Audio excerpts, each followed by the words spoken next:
The autumn breeze rustled through the trees as the senator's children pulled out of the church parking lot. The older sibling, a high school senior with dreams of becoming a doctor, carefully adjusted the rearview mirror of their family's silver SUV. Their younger brother, a freshman who'd just started getting involved in the youth group's leadership team, was scrolling through his phone in the passenger seat, sharing funny memes from their evening activities. It had been a good night at the youth group meeting. They'd discussed plans for the upcoming community service project, a food drive for the local shelter, and played some games that had everyone laughing.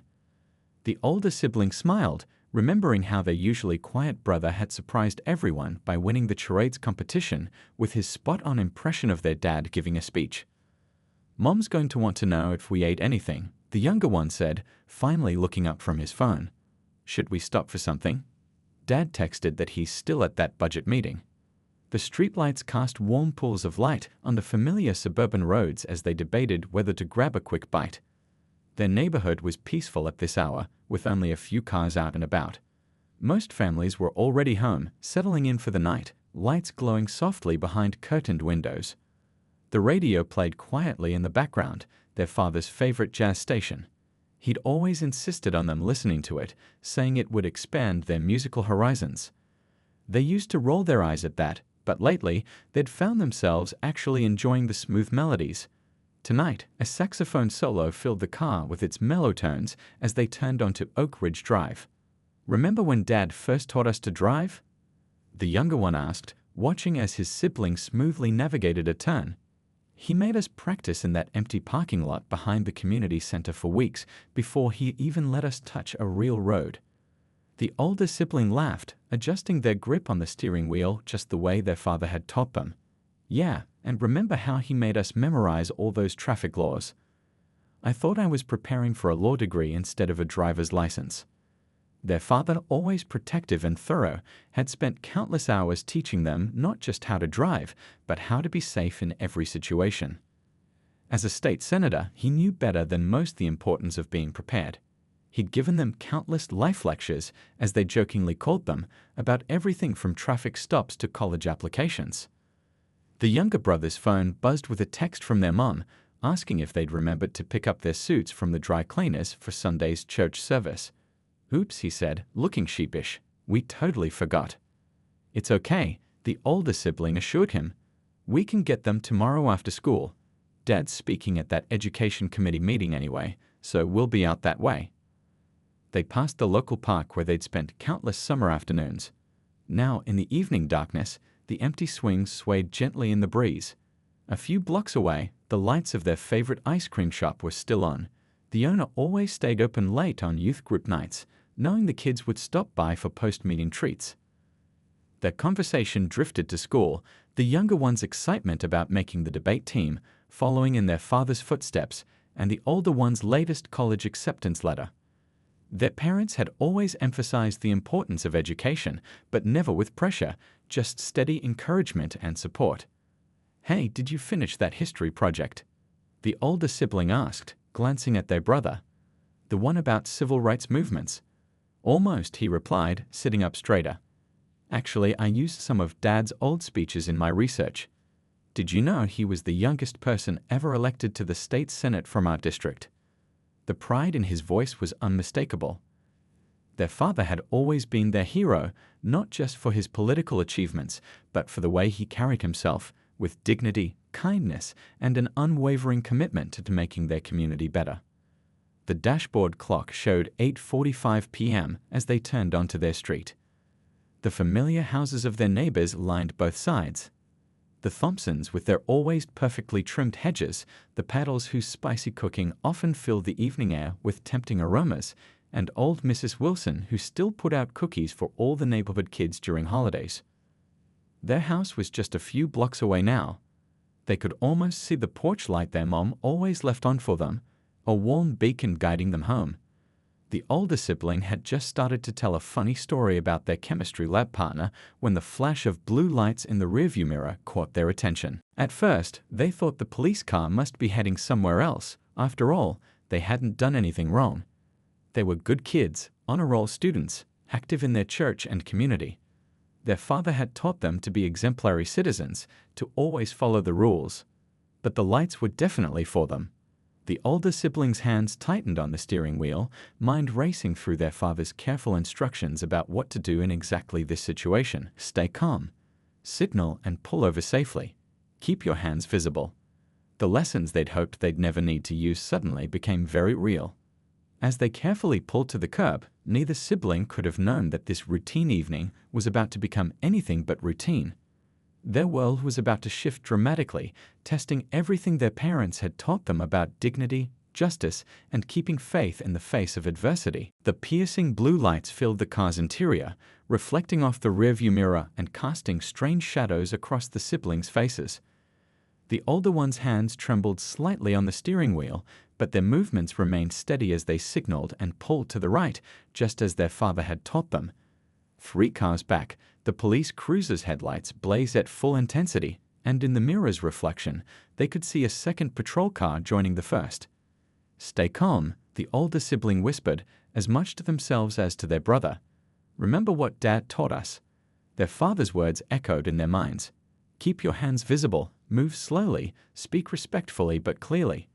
All those practice conversations around the dinner table, all those careful instructions, they'd seemed almost excessive then. Now they felt like a lifeline. The younger brother's phone slipped from his trembling fingers onto the floor mat. He started to reach for it, but his sibling's quiet voice stopped him. Leave it. Keep your hands where they can see them. Their father's voice seemed to speak through them. No sudden movements, no reaching for anything. The jazz music still played softly from the radio, a gentle piano melody that now felt jarringly out of place. The older sibling carefully reached over and turned it off, then placed both hands back on the steering wheel at 10 and 2, exactly where they should be. Through the side mirror, they watched as 2 officers emerged from the first patrol car, their hands hovering near their weapons. The younger brother's breath came in short, quick bursts. "Should I call Dad?" he whispered, his voice barely audible over the idling engines and the crunch of approaching footsteps on gravel. "Not yet," the older one replied, trying to keep their voice steady. "We need to focus right now. Remember what Dad said, one thing at a time." Flashlight beams swept through their windows, momentarily blinding them. The older sibling squinted against the harsh light, but kept their hands firmly on the wheel, visible and still. Their father's lessons played on repeat in their minds.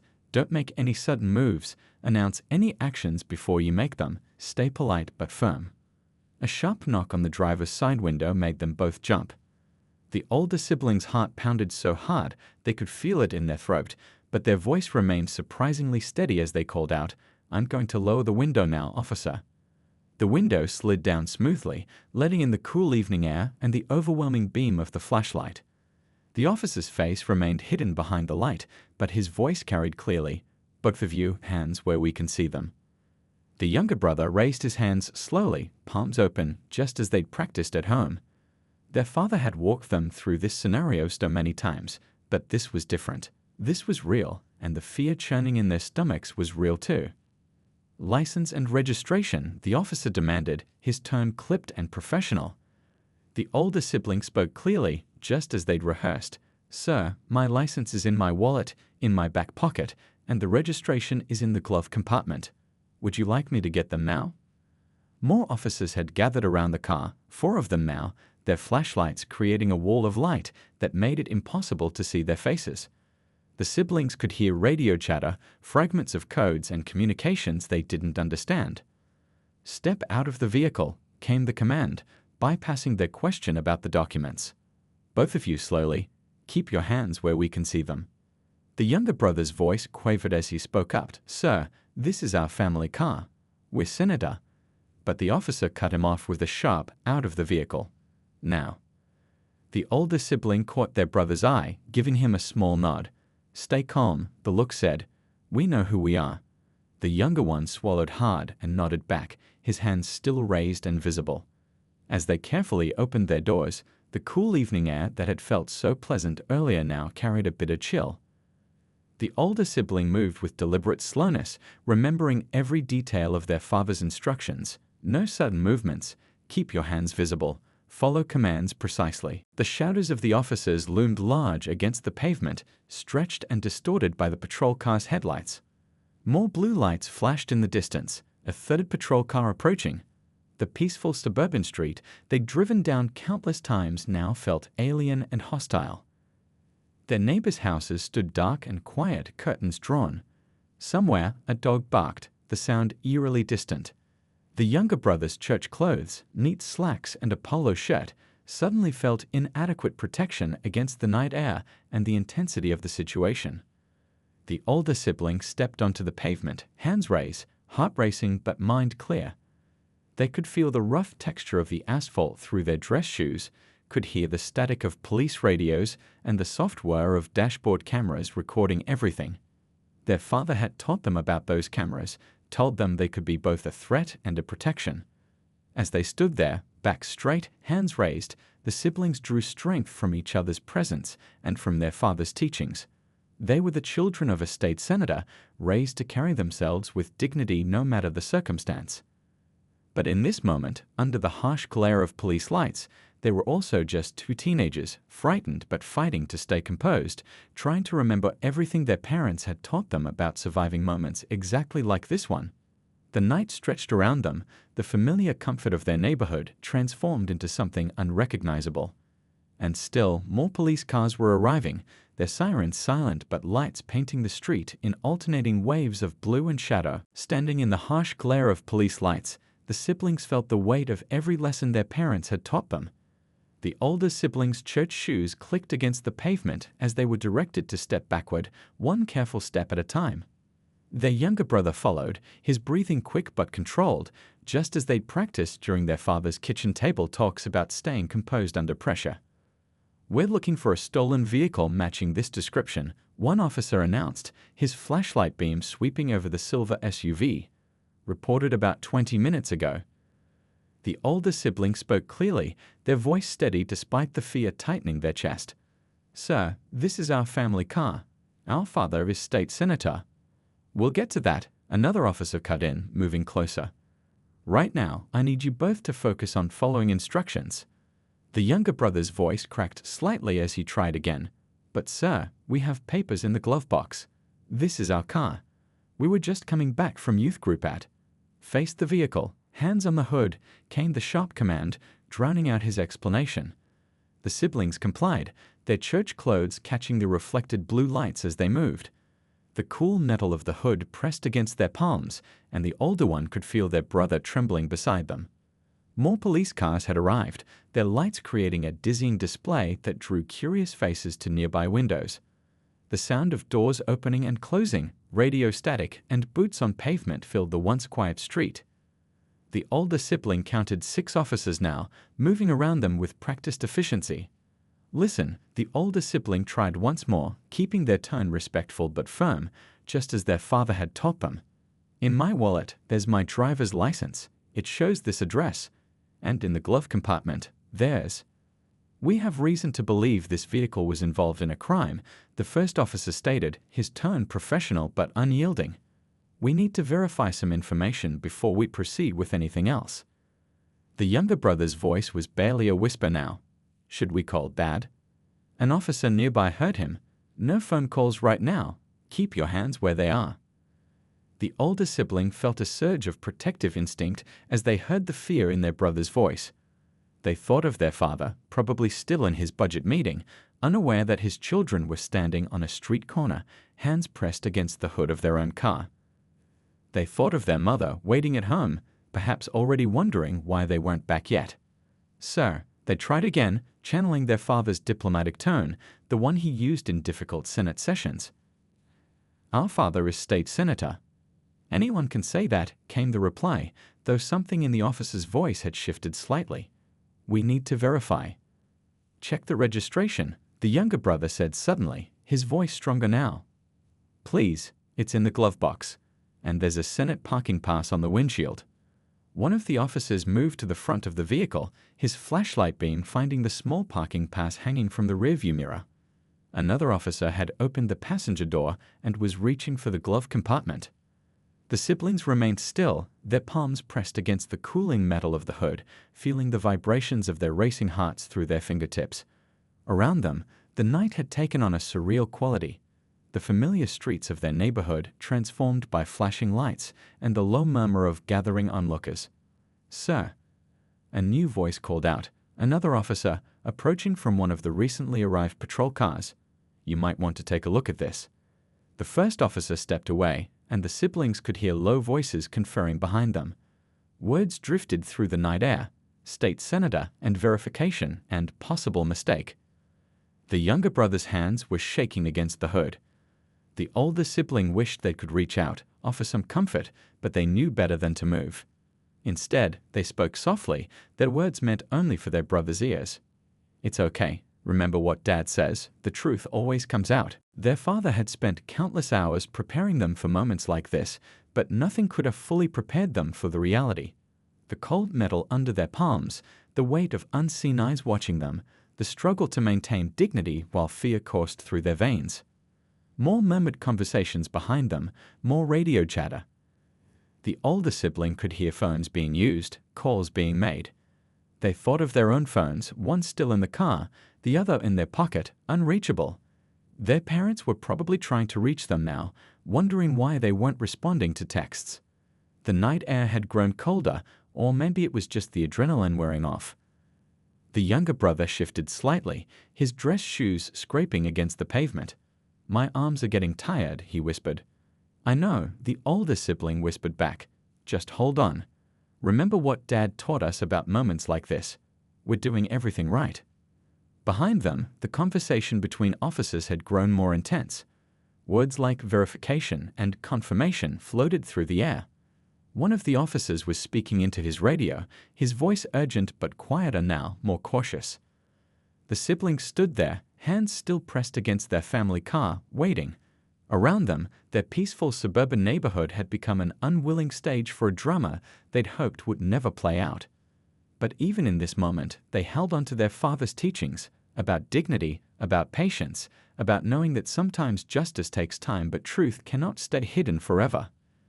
Then came the sound of another vehicle approaching, not a patrol car this time. The engine sound was familiar. The older sibling felt their heart leap. They knew that sound. It was their father's car. The familiar sound of their father's car approaching cut through the chaos of flashing lights and radio static. A senior officer had just arrived at the scene, his stride purposeful as he made his way through the cluster of patrol cars.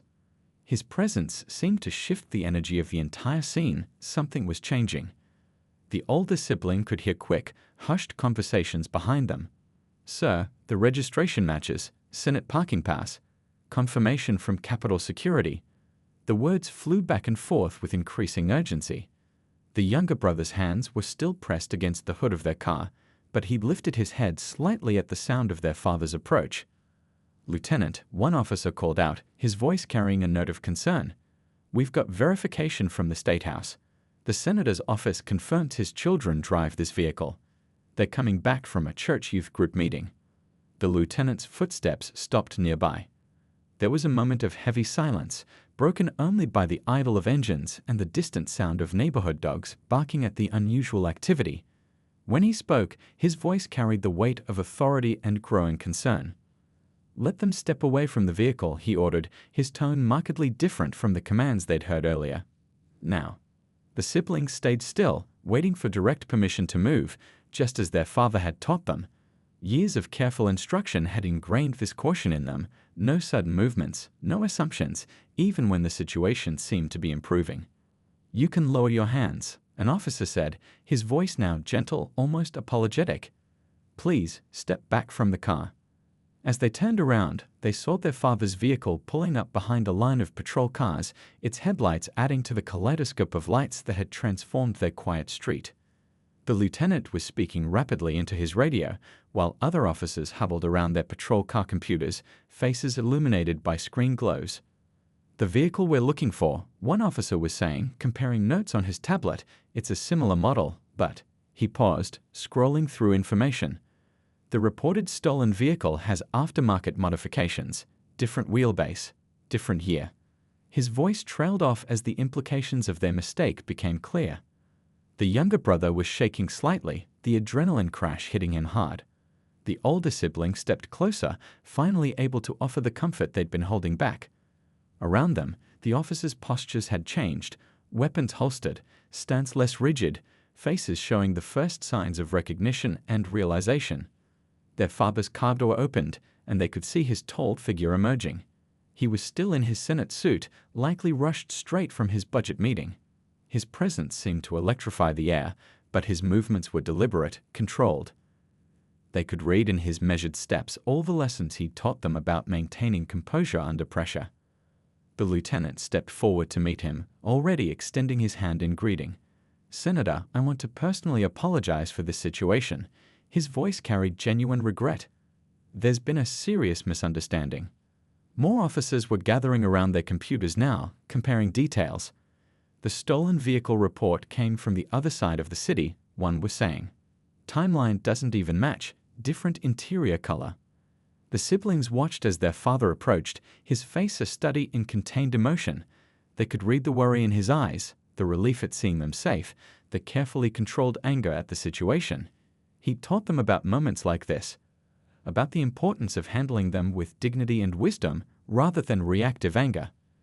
"My children," their father said, his voice steady but carrying an authority that seemed to command the entire scene, were coming back from their church youth group.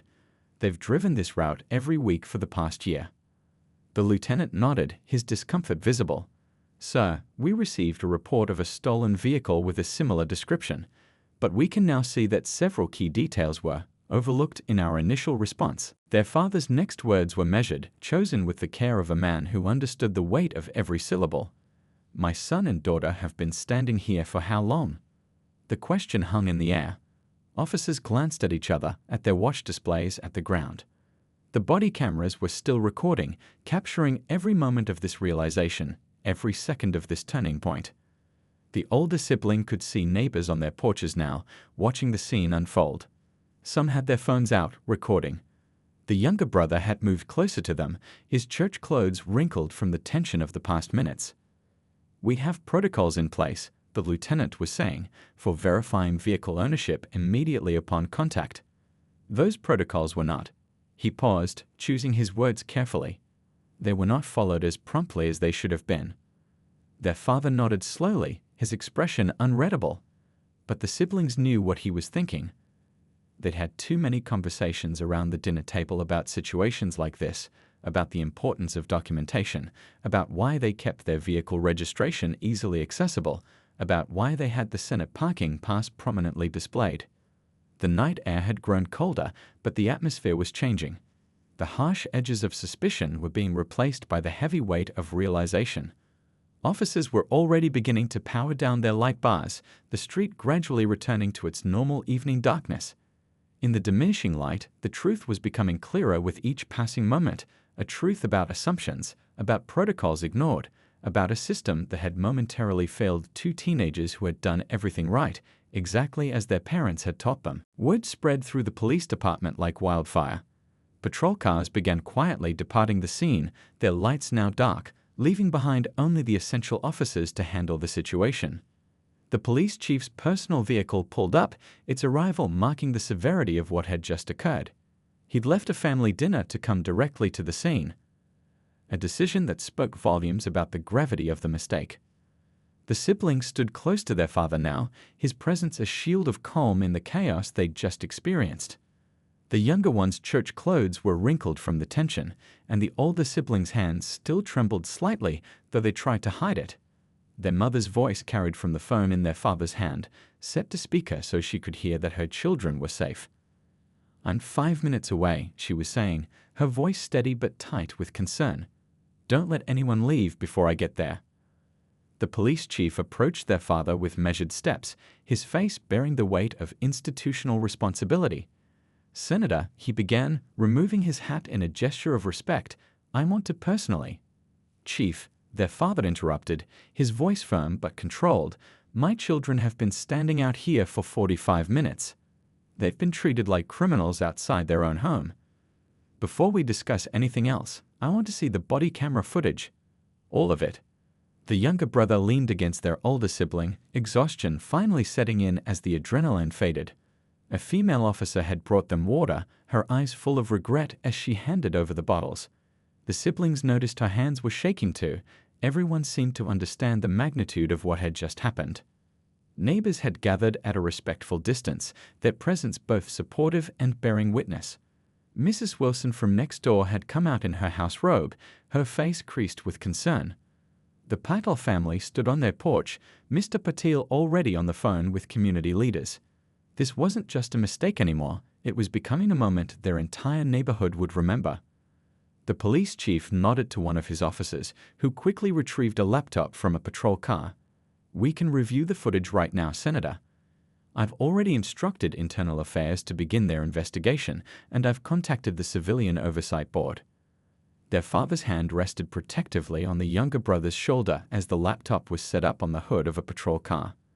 The body camera footage began to play, its harsh clarity capturing every moment of the ordeal. The siblings watched themselves on the screen, saw their own careful compliance, heard their own voices trying to explain who they were. "Stop there," their father said suddenly, his voice cutting through the night air. "Rewind 30 seconds. The footage played again, showing the moment when the younger brother had first mentioned their father's name, long before any attempt was made to verify their identity. The older sibling could feel their father's controlled anger, could see it in the set of his shoulders and the careful way he held himself. He taught them about moments like this, about the importance of documentation, about the power of recorded evidence, about handling injustice with strategic wisdom rather than reactive emotion. Their mother's car pulled up then, and she emerged with the quiet dignity that had always characterized her presence. She moved quickly to her children, her arms wrapping around them both, but her eyes were sharp and alert, taking in every detail of the scene. "The registration and insurance papers," she said clearly, were in the glove compartment. "Our Senate parking pass was clearly visible. Why wasn't this verified immediately?" The lieutenant who'd finally recognized their names shifted uncomfortably. "Ma'am, in situations involving potentially stolen vehicles, our protocol is to secure the scene first." "Your protocols," their mother cut in, her voice steel wrapped in silk, "should include immediate verification of readily available documentation, especially when dealing with minors." The body camera footage continued to play, its audio capturing every moment in crisp detail. The siblings could see their neighbors' faces as they watched, saw the mix of emotions playing across each expression. This wasn't just about them anymore. This was about every child in their community, about every parent's fears, about promises of protection and equal treatment under the law. The police chief was already talking about immediate policy reviews, about additional training, about community meetings. But the siblings barely heard him. They were focused on their parents, on their father's dignified strength, on their mother's protective presence, on the way both of them had prepared their children for a moment they'd hoped would never come. A cool breeze swept down the street, carrying away some of the tension but leaving behind the weight of what had occurred. The younger brother's church youth group leader had arrived, having heard about the incident from other group members. He stood with other community members who had gathered, his presence a reminder of the evening's innocent beginning at a simple youth meeting. Their father stepped away briefly to take a call. The mayor was on the line, already aware of the situation. Their mother kept one arm around each of them, her touch grounding them in the moment while her eyes never left the ongoing discussion between their father and the police officials. The body cameras were still recording, capturing every word, every reaction, every moment of this aftermath. Tomorrow, this footage would tell its own story. But tonight, standing in their own neighborhood under the fading flashing lights, the siblings understood that this moment would change more than just their family's evening. It would change policies, protocols, and perhaps even minds. The older sibling thought about their future medical school applications, about their younger brother's debate team achievements, about all the normal teenage concerns that had occupied their minds just hours ago. Those things still mattered, but now they carried a new weight, a new understanding of why their parents had prepared them so carefully for moments like this. By sunrise the next morning, cell phone videos of the incident had spread across social media. The siblings woke up to find their quiet neighborhood transformed into the center of a national conversation. News vans lined their street, their satellite dishes reaching toward the morning sky like metal flowers searching for sunlight. Their father sat at the kitchen table, his usual morning coffee untouched as he scrolled through messages on his phone. Their mother was already fielding calls from community leaders, her voice carrying from the Home Office as she spoke with the president of their church's youth group parent committee. The younger brother's debate team coach had called to check on him, and the older sibling's school principal had sent an email offering support and counseling services. "We need to address this properly," their father said, looking up from his phone. The morning light streaming through the kitchen windows caught the silver in his hair. He hadn't slept much. "Not just for you two, but for every child in our community who might face something similar." The police chief had scheduled a press conference for 10 a.m. The family's front lawn had become an impromptu gathering place for community members, some holding handmade signs, others simply standing in silent support. Mrs. Wilson from next door had brought over her famous breakfast casserole, and other neighbors kept arriving with food and words of encouragement. The older sibling watched from their bedroom window as a group of their classmates arrived, including members of the student government they served on. The younger brother's entire debate team showed up wearing their team jackets, standing together in a show of solidarity that brought tears to their mother's eyes. Inside their home, the family gathered in the living room to watch the police chief's press conference on television. The siblings sat close together on the couch, still processing the events of the previous night. Their father stood behind them, one hand resting supportively on each of their shoulders. "Last night," the police chief began, his face grave as he addressed the crowd of reporters, "members of our department made a serious error in judgment. Two young people, returning from a church youth group meeting, were wrongly detained and treated in a manner that violated not only our department's protocols, but also the trust of our community." The cameras flashed as he spoke, capturing every word, every expression. Behind him stood several community leaders, pastors, teachers, civil rights advocates, their presence a silent statement about the gravity of the situation. "The officers involved have been placed on administrative leave pending a full investigation," the chief continued. "But more importantly, we are implementing immediate changes to our verification protocols, especially in cases involving young people." Their mother's phone buzzed with messages from other political families, people who understood all too well the delicate balance between public service and protecting one's children. The older sibling's phone was filled with supportive messages from their medical school preparation group, while the younger brother's debate team group chat overflowed with words of encouragement. Outside, the crowd had grown. The morning sun cast long shadows across their front lawn as more community members arrived.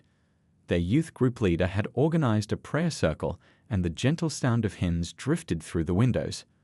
The Patel family had set up a table with chai and samosas, creating a space where neighbors could gather and talk. "Your story is trending nationally," their father's assistant called to tell them. Major news networks were requesting interviews, civil rights organizations were issuing statements, and social media was ablaze with discussions about police protocols and community trust. The siblings watched as clips from the body camera footage played on the news, now interspersed with interviews of their neighbors. Mrs. Wilson's voice cracked as she described watching the scene unfold from her porch. "These are children I've watched grow up," she told the reporters. "Honor students, active in their church, always helping neighbors with yard work. The fact that they were treated this way." Their father's phone rang. It was the governor's office. The state legislature was calling for an emergency session to discuss police reform measures. Their mother was already working with community organizers to plan a town hall meeting where young people could share their experiences and concerns with law enforcement officials. The younger brother's debate coach called again, this time to tell him that the State Debate Association wanted to make police interaction protocols a topic for the upcoming season. The older sibling received an email from their medical school advisor asking if they'd be willing to speak at a panel discussion about bias in emergency response situations. As the day progressed, more stories emerged. Other families began sharing similar experiences, their voices joining a growing chorus calling for change. The local news interviewed their next-door neighbors, who spoke about hearing the younger brother's youth group presentation just last month about community service projects. The family's living room had become a command center of sorts. Their father moved between phone calls and impromptu meetings with community leaders, while their mother coordinated with civil rights attorneys and education advocates. The siblings sat together, watching it all unfold, understanding that their experience was becoming a catalyst for something larger. "Remember what we've always taught you," their father said during a quiet moment between calls. "When something difficult happens, we don't just overcome it, we use it to create positive change for others." The afternoon sun cast warm light across their family photos on the wall, images of graduations, debate team victories, church youth group events, and family vacations. Below these memories, their community continued to gather, their presence a testament to the bonds that could be strengthened rather than broken by adversity. 3 months after that night, the changes were visible in both small and large ways. The police department had completely revamped its training protocols, with the siblings' father playing a key role in developing new guidelines for interactions with young people. Their mother had established a community youth advocacy program that was already being copied by neighboring cities. The older siblings sat in their bedroom, putting the finishing touches on their medical school application essay. They'd struggled with whether to write about that night, but their college counselor had helped them see how their experience could inform their future role in emergency medicine. "Sometimes," she told them, "the hardest moments shape us into exactly who we need to become." Downstairs, the younger brother was preparing for an upcoming debate tournament. The topic was community policing, and his team had spent weeks researching reform initiatives across the country. His first-hand experience had given him a unique perspective, but he'd learned to channel his emotions into constructive arguments and practical solutions. Their father came home from the state capitol, where he just finished presenting a new bill focused on police accountability and youth protection. He found his children in the kitchen, sharing an after-school snack with Mrs. Wilson's grandkids, who often stopped by now.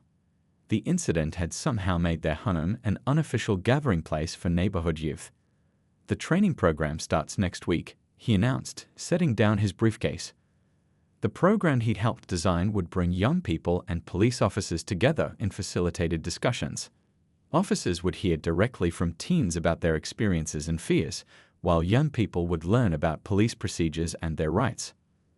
Their mother's youth advocacy program had already trained 50 community volunteers who now served as resources for families navigating interactions with law enforcement.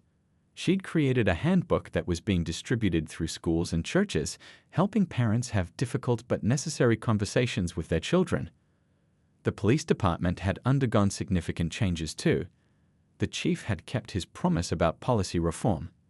Now, every officer carried cards with clear protocols for vehicle stops, and body camera footage was reviewed weekly by a community oversight board. The lieutenant who'd been present that night had become an advocate for change within the department, often speaking to new recruits about the importance of proper verification procedures. One afternoon, while the siblings were helping with a community cleanup event, they noticed something remarkable. A police car had stopped near a group of teenagers playing basketball. Instead of tension, there was conversation. The officer joined their game briefly, then continued his patrol. Small moments like these showed how things were slowly changing. Their youth group had grown larger, now including regular discussions about civil rights and community engagement. The younger brother's presentation about their experience had inspired a monthly forum where young people could share their stories and ideas for building better relationships with law enforcement. The older siblings' medical school applications were strong, but what really stood out were the letters of recommendation. Their youth group leader wrote about their composure during the incident and their dedication to helping younger teens process similar experiences. Their father's colleague, an emergency room doctor, praised their insight into how medical professionals could help bridge gaps between law enforcement and communities. At school, both siblings noticed subtle changes. Teachers seemed more aware, more willing to have difficult conversations. The debate team's research into police reform had led to a district-wide symposium where students could share their perspectives with local officials. Their story had become a catalyst for ongoing dialogue. One evening, as the family sat down for dinner, their father shared news from the Capitol. The bill he'd introduced had gained bipartisan support. It would require all police departments in the state to implement youth interaction protocols and community engagement programs. Their mother's handbook was being adapted for statewide distribution. The younger brother had started mentoring middle school students, teaching them about their rights while also emphasizing the importance of positive community relationships. His debate skills came in handy as he helped them understand complex issues from multiple perspectives. Their neighborhood had changed too. The informal gatherings that started on their lawn had evolved into regular community meetings. Mrs. Wilson now hosted monthly dinners where residents could discuss local issues with police officers in a casual setting. The Packel family had started a youth leadership program that worked closely with law enforcement to build understanding. The body camera footage from that night had become a teaching tool in police academies across the state. Officers in training watched it alongside community members, learning from the mistakes made and the changes implemented. The siblings' careful compliance with officers' commands, even while trying to explain their identity, was highlighted as an example of why verification protocols were so crucial. As their story spread, other communities began implementing similar programs. The older sibling was invited to speak at a national conference on emergency response and community relations. Their younger brother's debate team presentation on police reform won state championships and was shared with youth groups around the country. But perhaps the most meaningful change was visible in the everyday moments. When the siblings drove home from youth group now, they noticed police officers taking more time with traffic stops, carefully checking documentation before escalating situations. They saw more officers walking through neighborhoods, engaging with residents, learning names and faces. Their father often reminded them that change happens slowly, but their experience had created ripples that continued to spread.